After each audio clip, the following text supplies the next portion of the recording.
Hello everyone, welcome to another lecture of Human Resource Management and today our topic is Others HRM Challenges। हमने HRM के बारे में देखा कि उसको बहुत सारे चैलेंजेस का सामना करना पड़ता है, डाइवर्सिटी, शॉर्ट इन यंगर लेबर्स, अनएम्प्लॉयमेंट, बहुत सारी चीज़ों का सामना करना पड़ता है। तो अब कुछ और चैलेंजेस जो आपके बुक के एंड में दिए गए हैं इस चैप्टर के, हम वो देख लेते हैं कि अदर HRM चैलेंजेस कौन कौन से हैं, तो उनको भी हम देख लेते हैं। The challenges to HRM are in the headline every day. Issues such as economy, offshoring, mergers, bankruptcies, layoffs, workplace violence, and unemployment lead the broadcast, print, and online news and enter our daily conversation. जो HRM के challenges हैं वो हर वक्त headline में रहते हैं। आए दिन हम उनके बारे में ख़बरें वगैरह सुनते रहते हैं। जैसे कि हमारे यहाँ कुछ इश्यूज़ हैं, जैसे कि इकोनॉमी के इशू आए दिन हम सुनते हैं, इकोनॉमी अच्छी नहीं चल रही मुल्क की, एक्सेट्रा, हर चीज़ महंगी हो रही है, इन्फ्लेशन हो रही है। ऑफ शोरिंग कंपनीज जो हैं वो मुल्क छोड़ के उन मुल्क में, उन कंट्रीज़ में जा रही हैं, उन मुल्कों में जा रही हैं जहाँ पे लेबर बेहतर है, एफिशिएंट है, चीज़ें सस्ती हैं, रॉ मटेरियल सस्ता आता है। मर्जर, बहुत सारी कंपनीज आपस में मिलके काम कर रही हैं, हमें पता है कि यूफोन पीटीसीएल के साथ मिल गई है वगैरह वगैरह। बैंकरप्टीज, मुल्क का दिवालिया होने वाला है, अक्सर ये न्यूज़ सुनने को मिलती है। ले ऑफ, लोगों को नौकरी से निकाला जा रहा है। वर्क प्लेस वायलेंस, काम पर एम्प्लॉयज़ पे तशद्दुद किया जा रहा है। एंड अनएम्प्लॉयमेंट, और बेरोज़गारी बढ़ती जा रही है। ये ख़बरें आए दिन टीवी पे, अखबारों में और ऑनलाइन हमें हर जगह मिलती रहती है और हमारी डेली लाइफ की ये कन्वर्सेशन गुफ्तगू बन जाती है। तो इन्हीं चैलेंजेस के बारे में जो चंद एक बच गए थे, पहले हमने बहुत कुछ HRM के बारे में देख लिया, तो अब कुछ चैलेंजेस के बारे में हम ब्रीफली देख लेते हैं। सबसे पहले हमारे पास है इकॉनमी, ठीक है, हमारी माशी हालत, ठीक है, उसके बारे में आप सबको पता है कि क्या है, रिसेशन चल रहा है, डिक्लाइन है, तो बुरी हालात है। आप इकोनॉमिक्स के लेक्चर में जाके डिटेल भी देख सकते हैं, बिजनेस साइकिल में जाके, ठीक है। It is hard to find an industry of organisation that wasn't affected by the recent economy recession. ये बड़ा मुश्किल है तलाश करना कि कोई भी इंडस्ट्री या ऑर्गेनाइजेशन या कंपनी या कारोबार जो है वो इफ़ेक्ट ना हुई हो हमारे रीसेंट रिसेशन की वजह से, इकोनॉमी डिक्लाइन की वजह से, ठीक है। आपको पता है कि हमारी माशी हालत बहुत ख़राब चल रही है, इकोनॉमिक डिक्लाइन है, प्रोडक्शन बहुत कम है, सारा कुछ बाहर से हम मंगवाते हैं, तो हर इंडस्ट्री जो है इसका सामना कर रही है और इसकी वजह से असरअंदाज हो रही है। कुछ कंपनी छोड़ के जा रही हैं, लोग एम्प्लॉयज़ को नौकरियों से निकाल रहे हैं, ये आए दिन हम देखते हैं।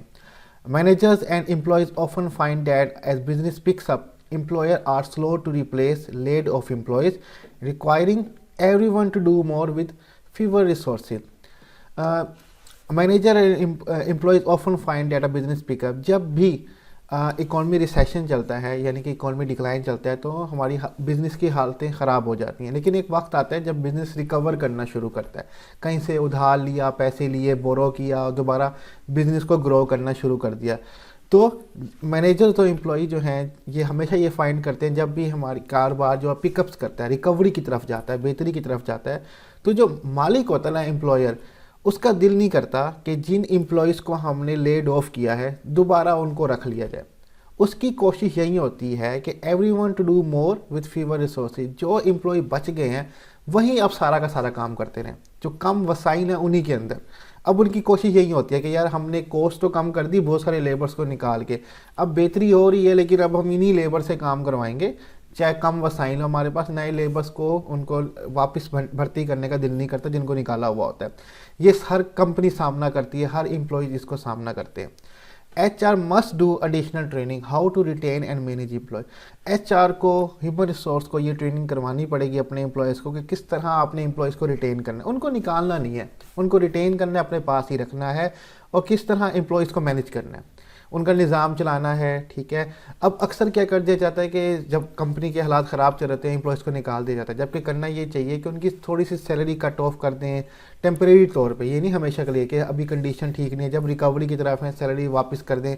लेकिन हमारे यहाँ ऐसा नहीं चलता, अपनी कंपनी अपने आप को देखती है और एम्प्लॉयज़ को ज़रा भी नहीं देखती, तो इसके लिए कानून वगैरह होने चाहिए। लेकिन ये सब मसले किसकी वजह से होते हैं? इकॉनमी की वजह से होते हैं। जब इकॉनमी सही नहीं चल रही होती तो फिर कंपनीज के हालात ख़राब हो जाते हैं, वो एम्प्लॉयज़ को निकालना शुरू कर देते हैं। तो एक चैलेंज हमारे पास इकॉनमी आ जाता है। नेक्स्ट हमारे पास है मर्जर, ठीक है, joining ownership of two organisation. जब दो कंपनियों के या एक कंपनी के हालात ख़राब हो रहे होते हैं तो वो या तो मर्जिंग कर लेते हैं या फिर एक्विजिशन, दूसरी कंपनी के साथ मिल जाते हैं, या कोई एक और कंपनी दूसरी कंपनी को ख़रीद लेती है, ठीक है। अब मर्जर होता है joining ownership of two organisation, जब दो ऑर्गेनाइजेशन मिलके काम कर रही हो, ठीक है। Banking, telecommunication and airline have all seen increase in mergers and acquisition, and many of us had to get used to our banks, wireless carriers and a favorite airline changing names in recent year. Banking sector, telecommunication sector, airline sector जितने भी हैं, इनमें merger और acquisition जो है वो बहुत बढ़ रहा है। अक्सर बैंक, वायरलेस कैरियर्स यानी कि टेलीकम्युनिकेशन वाली कंपनी या एयरलाइन कंपनी जो हमारी फेवरेट है, और हम अक्सर देखते हैं इन रिसेंट ईयर में कि उनका नाम चेंज हो रहा होता है या दूसरी कंपनी के साथ मिलकर एक नया नाम रख रहे होते हैं। मीन्स के उनके बीच में मर्जर हो रहा है या एक्विजिशन हो रहा है। मर्जर में दोनों कंपनी, जो दो कंपनी एक मिल जाती हैं, मिल के काम करती हैं। एक्विजिशन में एक बड़ी कंपनी कमज़ोर कंपनी को ख़रीद लेती है, जैसे हमारे यहाँ जैज़ ने वारिद को ख़रीद लिया, एक्विजिशन हो गई, अब वो अकेला मालिक है, वारिद के सारे एसिड्स जो हैं वो जैज़ के पास आ गए। अब वारिद का नाम भी नहीं है जबकि, ठीक है ना। तो इसको एक्विजिशन कहते हैं, जब एक कंपनी दूसरी कमज़ोर कंपनी को पूरा ख़रीद ले। तो हमारे सामने ये नज़र आता है हमें, डिफरेंट टेलीकम्युनिकेशन में ऐसा कंपनीज़ में ये बहुत ज़्यादा हो रहा है, ठीक है। इफ़ यू और someone you know have been affected by a merger और acquisition, you have probably experienced first hand the uncertainty, change, loss of job and difference in culture, and that are almost inevitable when companies combine. अगर आप में से किसी ने भी merger और acquisition को एक्सपीरियंस किया तो आपको उसके असरात भी पता होंगे। सबसे पहले तो अनसर्टेनिटी, बेयकीनी पैदा हो जाती है कि अब हमारा क्या होगा, कंपनी का क्या होगा, हम यहाँ काम कर पाएंगे कि नहीं कर पाएंगे। अनसर्टेनिटी, बेयकीनी ख्यालात आने लग जाते हैं। चेंज, तब्दीली आने लग जाती है, जहाँ पहले काम करते थे अब दूसरी कंपनी के साथ मर्ज हो गई है या किसी दूसरी कंपनी ने एक्विजिशन ख़रीद लिया है तो उसमें तब्दीली आना शुरू हो जाती है।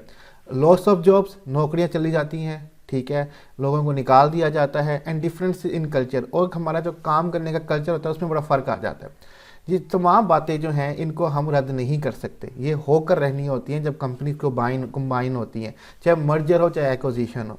तो ये बड़ा असरअंदाज करती है एम्प्लॉयज़ के ऊपर। ये एचआरएम के लिए बड़ा चैलेंजेस होता है कि अब किस तरह से हमने चीज़ों को हैंडल करना है। HR professional can assist employee in the merger process by providing a well-planned communication strategy. अब HR प्रोफेशनल जो हैं, ह्यूमन रिसोर्स डिपार्टमेंट के लोग जो होते हैं, जो प्रोफेशनल्स होते हैं, वो अपने एम्प्लॉय को असिस्ट कर सकते हैं, उनकी मदद कर सकते हैं मर्जर प्रोसेस के अंदर कि उनको सही तरीके से कम्युनिकेट किया जाए, बेयकीनी ना फैले, उनको सही इन्फॉर्मेशन दी जाए, जो कुछ है उनको सही सही बताया जाए ताकि वो परेशान ना हो, कल्चर के बारे में समझाया जाए और सारी जो इन्फॉर्मेशन है उनको सही तरीके से पहुँचा दी जाए। Employees want honest current information that include the goal of merger, anticipated benefit and a preliminary timeline for the planned changes. उन एम्प्लॉय जो होते हैं उनको सच्चाई चाहिए होती है और करंट इन्फॉर्मेशन चाहिए होती है, मालूमात चाहिए होती है कि मकसद क्या है इस मर्जर का, गोल क्या है इस मर्जर का, क्या उनको बेनिफिट मिल सकते हैं इस मर्जर से या क्या नुकसानात हो सकते हैं इस मर्जर से। प्रिलिमिनरी, इब्तदाई जो टाइमलाइन है कि क्या चेंजेस आएंगे हमारे प्लान के अंदर, जो प्लान चेंजेस हैं, क्या तब्दीली आने वाली है, उसके लिए इब्तदाई तालीम वक्त बता दिया जाए कि किस वक्त तक ये सब कुछ चलता रहेगा। उनको करंट इन्फॉर्मेशन चाहिए होती है ताकि वो उसके हिसाब से एडजस्टमेंट कर सकें और एचआर को ये काम करना चाहिए, सारी करंट और ऑनेस्ट इन्फॉर्मेशन उनको बतानी चाहिए। ये नहीं कि उनको ख्याली पुलाव बनाते रहें, उनको झूठ बोलते रहें कि ये हो जाएगा वो हो जाएगा, उनको सही इन्फॉर्मेशन दें ताकि एम्प्लॉय जो है उस हिसाब से चेंजिंग ले आए अपने अंदर। तो मर्जर भी बेसिकली एक चैलेंज होता है एचआरएम के लिए। नेक्स्ट हमारे पास है लेबर यूनियन, ठीक है। Labour union is an act on behalf of its member to secure wages और and other terms and condition of employment. हर ऑर्गेनाइजेशन में एक लेबर यूनियन होती है जो लेबर्स के लिए आवाज़ उठाती है। लेबर यूनियन बेसिकली एक एक्ट होता है जिसमें कुछ लोगों को लीडर चुन लिया जाता है जो बाकी अपने तमाम मेंबर्स और एम्प्लॉयज़ के बिहाफ पे उनकी दिहाड़ी ऑर्गेनाइजेशन के साथ तय करते हैं, सिक्योर करते हैं उनकी वेजेस, कितने घंटे काम करेंगे, क्या टर्म्स और कंडीशंस होंगी एम्प्लॉयमेंट की, कितने घंटे काम करने हैं, क्या खाना मिलेगा या नहीं मिलेगा, क्या कंडीशंस होंगी, जितनी भी शर्तें हैं लेबर यूनियन वाले तय करते हैं अपनी ऑर्गेनाइजेशन के साथ, ठीक है। A few year ago dozen of workers who worked making Xbox 360 video game consoles assembled on the roof of factory in China and threatened to jump to their death unless their employer Foxconn made good on a promise of severance pay. कुछ साल पहले बहुत सारे workers जो थे जो कि एक फैक्ट्री में काम करते थे जो Xbox 360 बनाती थी, ठीक है, वो सब के सब अपनी कंपनी के छत पे करेज के साथ, हिम्मत के साथ, कंसोर्स के साथ, ठीक है, सब के सब छत पे चढ़ गए, ठीक है, एक चाइना की फैक्ट्री में, और अपनी कंपनी को यानी कि मालिक को, जो कि कंपनी थी फॉक्सकॉन, एप्पल के साथ ये कंपनी काम करती है एक्सबॉक्स 360 बनाने के लिए। उसके तमाम वर्कर छत पे खड़े हो गए कि हम जंप लगा देंगे, ठीक है, और हम अपने आप को मार देंगे जब तक कंपनी जो है, एम्प्लॉयर जो है, हमसे वादा नहीं करता कि वो हमारी तनख्वाहें हमें टाइम पे देगा और अच्छी तनख्वाहें देगा, वरना हम छलांग लगा देंगे। अब आप ये देखें कि एम्प्लॉयज़ को वहाँ पे चाइना में उनका हक नहीं मिल रहा, ठीक है, उनको प्रॉपर लेबर नहीं मिल रही, उनके सैलरीज नहीं मिल रही, उनकी पेज नहीं मिल रही, तो सब के सब छत पे चढ़ गए छलांग लगाने के लिए। Strike are rare in China, China में जो है एम्प्लॉयज़ की जो स्ट्राइक है, धरना वगैरह जो है, ये बड़ा कॉमन है।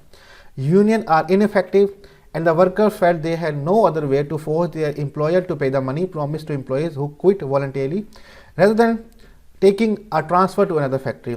अब चाइना में स्ट्राइक जो है वो कॉमन है, यूनियन जो है इनइफेक्टिव है, कोई उनका फ़ायदा नहीं होता, यूनियन का मालिक कुछ सुनते नहीं है, वर्कर जो है उनको यही महसूस होता है कि उनके पास कोई और चॉइस नहीं है कि वो अपने मालिक को फोर्स करें किसी भी तरीके से कि हम जनाबी हमारी सैलरी जो है वो हमें पे की जाए, मुनासिब सैलरी दी जाए, ये नहीं कि हमें किसी और फैक्ट्री के अंदर ट्रांसफ़र नहीं होना, हमें सही तरीके से हमारी सैलरी दी जाए। तो उसके लिए ये एक्सबॉक्स 360 बनाने वाले एम्प्लॉय ने एक कड़ा कदम उठाया, वो अपनी कंपनी की छत पे चढ़ गए कि हम छलांग लगा देंगे। तो अक्सर जगह पे लेबर यूनियन वाले इफ़ेक्टिव नहीं होते, लेकिन कुछ कंट्रीज़ हैं लाइक यूएसए वगैरह, यहाँ पे लेबर यूनियन बड़ी इफेक्टिव होती है फॉर्चुनेटली। लेकिन खुशकिस्मती है for workers in most of the rest of the world, labour union exist to assist worker in dealing with the management of organisation. लेकिन खुशकिस्मती ये है कि जो वर्कर्स हैं बहुत दुनिया भर में कई मुल्कों में लेबर यूनियन एग्जिस्ट करती है, वो मददगार साबित होती है अपनी लेबर की वर्किंग कंडीशन के अंदर, वो ऑर्गेनाइजेशन के साथ मैनेजमेंट या ऑर्गेनाइजेशन जो है उसके साथ डील करती है और वर्कर्स के तमाम जो कंडीशन, जो टर्म्स, जो सैलरीज और वेजेस और वगैरह वो तय करती है। तो ये भी एचआरएम के लिए चैलेंज होता है कि लेबर यूनियन के साथ कैसे उन्होंने डील करना है, और लेबर यूनियन के लिए भी चैलेंज है कि किस तरह से वो अपनी ऑर्गेनाइजेशन के साथ डील करते हैं। तो लेबर यूनियन भी एक चैलेंज है एचआरएम के अंदर। लास्ट हमारे पास आ जाता है इसमें एथिक्स, इखलाकियात। यहाँ पे एथिक्स का मतलब है पॉलिसीज़ और रूल्स कैसे बनाए गए हैं एम्प्लॉयज़ के लिए। ज़्यादा मुश्किल भी नहीं होने चाहिए, हर ऑर्गेनाइजेशन का अपना तरीका होता है, आई नो, लेकिन यहाँ पे प्राइवेट सेक्टर जो होते हैं वो बहुत बोझ डालते हैं, बहुत मुश्किल पॉलिसीज़ बनाते हैं। वो होता ही है कि वो इलीगल पॉलिसी नहीं होती, लेकिन बहुत सख्त पॉलिसीज़ होती हैं, ठीक है। तो ये चैलेंजेस होता है एचआरएम के लिए भी और एम्प्लॉयज़ के लिए भी। Ethics commonly refer to the set of rules और principle that define right and wrong conduct. Ethics जो है वो अमूमी तौर पर रेफ़र किया जाता है कि सेट ऑफ रूल्स और प्रिंसिपल हैं, असूल्स हैं, ठीक है, कुछ कानून हैं जो डिफ़ाइन करते हैं राइट एंड रॉन्ग कंडक्ट कि क्या चीज़ ठीक है और क्या चीज़ गलत है। Most of us recognise that something illegal is also unethical, but many action may be unethical but do not violate any existing law. हम में से बहुत कुछ ये सोचते हैं कि जो चीज़ इलीगल होती है, गैर कानूनी होती है, वही अनएथिकल होती है, गैर अखलाकी होती है। बट कुछ एक्शन ऐसे होते हैं जो गैर अखलाकी तो होते हैं, लेकिन वो किसी एग्जिस्टिंग लॉ को वायलेट नहीं कर रहे होते, यानी कि वो कानूनी होते हैं, लेकिन गैर अखलाकी होते हैं। In the wake of ethical failure that had a huge economic impact on employees and investors alike, the Sarbanes-Oxley Act was signed into the law in July 2002। जब बहुत सारे गैर अखलाकी वाक़यात होने लगे, एथिकल फेलियर होने लगे, ह्यूज इकोनॉमी इम्पैक्ट आया employees के अंदर और इन्वेस्टर सरमायाकार के अंदर, तो एक एक्ट साइन किया गया जुलाई के अंदर 2002 में, सरबेन्स-ऑक्सले एक्ट। ये अमेरिका में किया गया, ठीक है, और इस एक्ट के थ्रू कुछ प्रोसीजर्स और आप कह सकते हैं कि प्रोसेस बनाए गए। Sarbanes-Oxley established procedure for public companies regarding how they handle and report their financial picture। अब Sarbanes-Oxley एक्ट जो है उसने इस्टेब्लिश किया प्रोसीजर, तरीकाकार पब्लिक कंपनीज के लिए, जो भी कंपनी रजिस्टर हैं, कि किस तरह वो हैंडल करेंगी और रिपोर्ट करेंगी अपनी फाइनेंशियल पिक्चर, मालियाती जो भी उनकी चीज़ें होंगी उसको उन्होंने एक रूल्स और प्रोसीजर के साथ शो करना होगा गवर्नमेंट को। The legislation also establish penalties for non compliance, और जो भी इन असूलों को, प्रोसीजर को फॉलो नहीं करेगा उनके खिलाफ कार्रवाई भी की जाएगी। For example SOX require the following. अब SOX जो है सरबेन्स-ऑक्सले एक्ट है, उनकी रिक्वायरमेंट फॉलोइंग ही जो नेक्स्ट स्लाइड में हमें दी गई है। नंबर 1 हमारे पास है top management, the CEO, chief executive officer and CFO, chief financial officer, must personally certify the organisations financial report. जो टॉप मैनेजमेंट है, सीईओ, चीफ एग्जीक्यूटिव ऑफिसर है या चीफ फाइनेंशियल ऑफिसर जो है, जितने भी ऑर्गेनाइजेशन की मालियाती रिपोर्ट्स होंगी, फाइनेंशियल रिपोर्ट्स होंगी, उनको ज़ाती तौर पे खुद सर्टिफाई करेगा, चेक करेगा, उन पर साइन करेगा, फिर ही वो उसको पब्लिश करेगा तमाम लीगल डिपार्टमेंट्स के लिए। ठीक है, हमने इतना कमाया, इतना लेबर्स को तनख्वाहें दी, इतना पैसा खर्च किया वगैरह वगैरह, टॉप मैनेजर को खुद सर्टिफाई करना है। The organisation must have procedures and guideline for the audit committee in place. Organisation must have procedure, और हर ऑर्गेनाइजेशन का अपना तरीकाकार होना चाहिए, कुछ गाइडलाइंस होनी चाहिए किस तरह से वो ऑडिट करते हैं अपनी कमेटी की। पर्सनल लोन्स और lines of credit for executive are now prohibited. ज़ाती जो लोन्स होंगे या उधार क्रेडिट होंगे, उधार होंगे, जो एग्जेक्टिव हैं, सीईओ, सीएफओ या सीएमओ जो भी हैं, उनके लिए ज़ाती लोन जो है वो मना कर दिए जाएंगे। इसी तरह के कुछ और लॉज भी बनाए गए थे इस SOX के तहत। ठीक है, कि क्या क्या रूल्स और रेगुलेशन हर ऑर्गेनाइजेशन को फॉलो करने पड़ेंगे और उनको मानना पड़ेगा। तो ये भी एथिक्स भी, अखलाकियात, पॉलिसी, रूल्स भी एक चैलेंज है HRM के लिए। यहीं पे हमारा HRM चैलेंजेस का टॉपिक जो है वो कंप्लीट होता है। थोड़ा कॉम्प्लिकेटेड था, आई होप आपको समझ आ गया हो। स्लाइड्स का लिंक मैं डिस्क्रिप्शन में दे दूंगा, आप वहाँ से डाउनलोड कर सकते हैं, और कोई भी क्वेश्चन हो टॉपिक से रिलेटेड आप हमसे कमेंट में पूछ सकते हैं। अपना ख्याल रखिएगा, खुदा हाफिज़।